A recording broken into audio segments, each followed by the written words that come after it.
شہزاد چودھری صاحب، امریکہ نے جو پیغام دیا ہے، کیا کہا جائے یہ وینزویلا تک محدود ہے، لاطینی امریکہ تک محدود ہے، یا امریکہ بھی توسیع پسندانہ عزائم رکھتا ہے اور اس کو دیکھتے ہوئے اور بھی بہت سے ماڈل سامنے آ سکتے ہیں؟ اچھا، میرا خیال ہے توسیع پسندانہ عزائم سے زیادہ امریکہ اپنے پچھواڑے کے بارے میں فکر مند رہتا ہے، اور رہتا ہے کیونکہ وہاں کی جو لیٹن امریکہ کی جو تاریخ ہے اور جو وہاں کے رجحانات ہیں وہ ہمیشہ سوشلسٹ، وہ ہمیشہ پروگریسو، اس قسم کی سوچ کے حامل رہے ہیں. اور وہاں کی حکومتیں چاہے وہ کسی ڈکٹیٹر کے تحت تھیں یا کسی ڈیموکریٹ کے نیچے تھیں، لیکن جب بھی ایسی حکومتیں آئیں جہاں پر کہ ایک انڈیپینڈنٹ سوچ لے کے کوئی صدر یا لیڈر آگے آیا تو اس کو امریکہ نے ہمیشہ خطرہ ہی سمجھا. اس کا پھر امریکہ طریقہ یہ نکالتا تھا کہ وہاں پر یا اندرونی ڈومیسٹک کوئی ڈسٹربنس کریٹ کر دی، نئے الیکشن فورس کر دیے، اس کو پکڑ لیا، اس کو بھگا دیا. یہ پہلی مرتبہ نہیں ہوا کہ صدر کو اٹھا کے لے گئے. 1990 میں بھی پاناما کا صدر جو تھا اسی طریقے سے اس کو اٹھا کے لے آئے، اور وہ بھی ایک کہانی بنی ہمارے سامنے ہے، پاناما کا جب صدر کو اٹھایا گیا یہ ایگزیکٹلی اسی طریقے سے.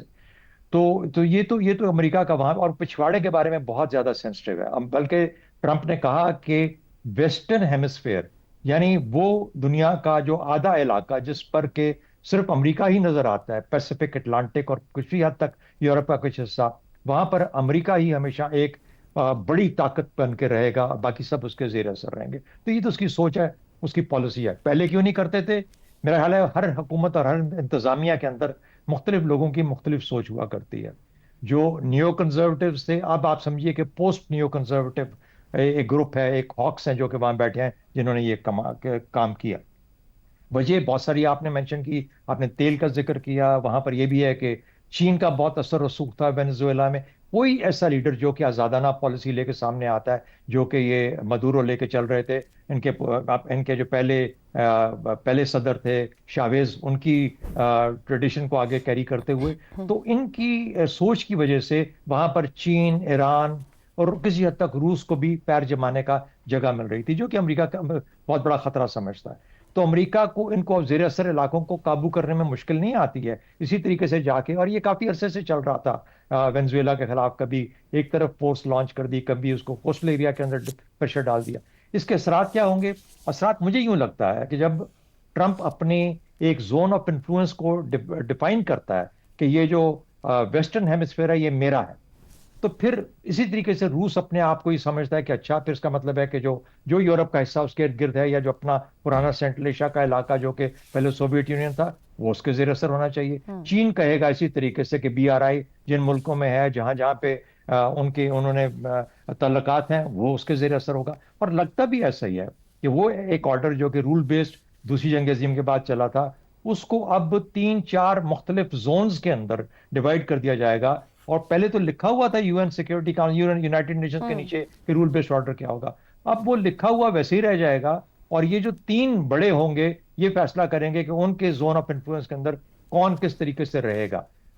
چین ہمارے علاقے میں ہمیں افیکٹ کرتا ہے، ہندوستان کو بھی افیکٹ کرتا ہے. کیا ہندوستان کبھی اتنا بڑا ہو پائے گا؟ میرا نہیں خیال. دیکھیے، 9 کروڑ کی آبادی اور 2 کروڑ کی آبادی میں بہت فرق ہوتا ہے. یعنی وینزویلا 2.5 کروڑ کا ملک اور ایران تقریباً 10 کروڑ کا ملک. اب 10 کروڑ کے ملک کے اندر جہاں پر کہ آپ کا احساسات اور جذبات پاپولیشن میں آلریڈی ایک ملک کے خلاف اتنے زیادہ ہوں، وہاں پہ اتنی زیادہ پھیل چکا ہو ایک اثر، اور 10 کروڑ عوام کو قابو کرنا کس طرح؟ ورنہ تو فوردو کے بعد جب انہوں نے اٹیک کیا، وہ جو بار بار جس کا ذکر کرتے ہیں، تو وہاں پر رجیم چینج ہو جانی چاہیے تھی. اتنا انہوں نے ٹرائی کر لیا، نہیں ہو پائی. تو میرے خیال میں یہ جو بڑی قوتیں ہیں ان کو بھی دیکھنا پڑتا ہے کہ کتنا بڑا علاقہ ہے، کتنی بڑی پاپولیشن ہے، اور کس طریقے سے وہ اپنے آپ کو زیر اثر لایا بھی جا سکتا ہے یا نہیں. تو اس کا خطرہ اس طرح سے تو نہیں ہے، لیکن رول بیسڈ آرڈر کو اب ریپلیس کرنے کے لیے کچھ نہیں رہ گیا، کیونکہ امریکہ نے اپنی پوزیشن کو ایبڈیکیٹ کرتے ہوئے اپنے آپ کو لمٹ کر لیا ایک لمیٹڈ ایریا کے اندر، جس کو ویسٹرن ہیمسفیئر کہتا ہے. ٹھیک ہو گیا. زیغم صاحب، ماضی ایک رہا، ایک بیک یارڈ ہے امریکہ کا اور وہ اس کو لے کے کنسرنز بھی ہے، مگر آج 2025 میں وہ ٹرمپ جو کہ پچھلا پورا سال کوئی اور کہانی دیتے رہے دنیا کو، سچ یا جھوٹ، وینزویلا پر جس طرح انہوں نے خود کو مسلط کیا ہے، کیا اسی طرح کا اقدام چین، روس جیسے بڑے ممالک بھی جو کہہ رہے ہیں شہزاد صاحب کے 2 اور 3 کنٹریز زون بن جائے, پاور زون بن جائے کہ وہ جہاں جہاں محدود ہوں گے وہاں پر اب ان کا رول چلے گا اور یو این نہیں رہے گا. کیا ہم ایک نئے طرز کے رول کی طرف دنیا بڑھ رہی ہے؟ ہمسایہ ممالک کو اپنی اپنی پاورز کے ساتھ ہی بنا کر رکھنا ہے جہاں پر وہ موجود ہیں, ان کی اپنی سے ختم ہے. دیکھیں, امریکہ تو ایسی کہانیاں ہمیشہ سناتا رہا ہے, اور صرف امریکہ نہیں, جو بھی بڑی طاقتیں سوویت یونین ہوا کرتا تھا وہ بھی کہانیاں سنایا کرتا تھا. وہ کہتے تھے نا, بومبنگ کنٹریز انٹو ڈیموکریسی, یعنی جنگی جہازوں سے جمہوریت آتی تھی. اور کیسی جمہوریت آتی تھی وہ ہم نے عراق میں بھی دیکھی, لیبیا میں بھی دیکھی, سیریا میں بھی دیکھی. تو کل ہی کی بات ہے نا. تو بلند بانگ دعوے تو اپنی جگہ, جو حقیقت ہے وہ یہ ہے کہ جو امن ہے, جو انصاف ہے, جو مساوات ہے, وہ ان ترقی یافتہ ملکوں کے اندر تک ہے. وہ اپنے شہریوں کو اس کا حقدار سمجھتے ہیں. جہاں تک دنیا کا تعلق ہے, بین الاقوامی تعلقات کا تعلق ہے, وہ ایک جنگل ہے جہاں آج بھی شیر اور چیتے چوپایوں کا شکار کرتے ہیں, ہمیشہ کرتے تھے. اب جنگلوں کی عملداری بدلتی رہتی ہے. جو بات آپ نے پوچھی کہ ایک طاقت ہے دنیا میں ڈومینیٹ کرنے والی یا ایک سے زیادہ طاقتیں ہیں دنیا میں ڈومینیٹ کرنے والی. جب کولڈ وار کا ایرا ختم ہوا, جب سوویت یونین بکھرا, تو اس وقت ایک ایسا دور آیا جس وقت امریکہ دنیا کی سول سپر پاور بن گیا, واحد طاقت. تو پھر ساری دنیا میں اس کا سکہ چلتا تھا. جس کو ہم رول بیسڈ آرڈر کہتے ہیں, وہ امریکن بیسڈ آرڈر تھا.